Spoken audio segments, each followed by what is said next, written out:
చేస్తారనంటే తమకు కలిగినటువంటి ప్రతి జ్ఞానాన్ని కూడా తమ తమ స్వలాభానికి కోసం దాన్ని ఉపయోగిస్తూ ఉంటారు. అయితే ఇహలోక సంబంధమైనటువంటి జ్ఞానాన్ని తన సొంత లాభాని కొరకు ఉపయోగించుకుంటూ ముందుకు సాగిపోతా జీవిత మనుగడ చేస్తూ ఉంటారు.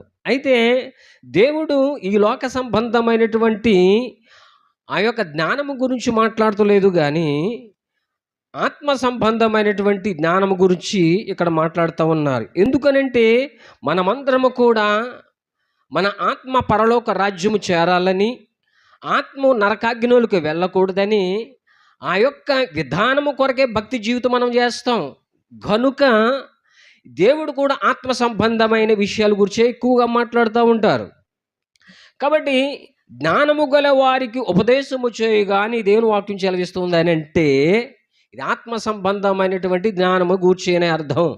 కాబట్టి ఎలా మీరు చెప్పగలుగుతున్నారు అని అంటే వాక్యం ద్వారా దాన్ని రుజువుపరుచుకుందా. అదే అధ్యాయము అదే 9వ వచనం మనం చూసినట్లయితే యెహోవా యందు భయము భక్తి కలిగి ఉండుటయే జ్ఞానమునకు మూలము అని దేవుని వాక్యం చెలవిస్తూ ఉంది. ఎవరైతే దేవుని యందు భయము భక్తి కలిగి ఉంటారో దానికి మూలము జ్ఞానం అని చెబుతూ ఉంది ఇక్కడ దేవుని వాక్యం. ఉదాహరణకి ఈ మాట మీకు అర్థం అవడం కోసం మాట చెబుతాను. ఏంటనంటే బిల్డింగ్లు కడతాం ఫస్ట్ ఇయర్లో అనేకమైన 1, 2, 3 ఇంచుమించు 10, 20, 30 కడతాం.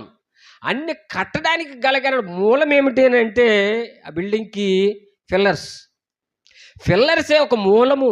ఆ ఫిల్లర్సే ఒక ఆధారము లేకపోతే ఏం కడతాం? కానీ సింగిల్ స్టేర్ కూడా మనము కట్టలేము. అలాగునే యెహోవా యందు భయము భక్తి కలిగి ఉండుటయే జ్ఞానమునకు మూలమని ఎలాగైతే చెప్తూ ఉందో అలాగున ఎవరైతే దేవుని యందు భయము భక్తి కలిగి ఉంటారో వారే జ్ఞానము కలిగిన వారని చెబుతూ ఉంది. కాబట్టి చదువుకున్నటి లేఖన భాగములో నుండి నా యొక్క ఈరోజు ధ్యాన అంశం ఏంటంటే జ్ఞానము కలిగిన వారికి ఉపదేశము చేయగా మరింత జ్ఞానము నొందునని ఇక్కడ వ్రాయబడి ఉంది. అయితే దీంట్లో పొందుపరిచిన 3 మాటలు మనకు కనబడతాయి. ఒకటి జ్ఞానము, రెండోది ఉపదేశము, మరింత జ్ఞానం అని ఉంటుంది. కాబట్టి ఈ 3 కూడా కొద్ది నిమిషాలు ఒక్కొక్కటి మనం ఈరోజు అధ్యయనం చేద్దాం. మొదటిగా జ్ఞానము.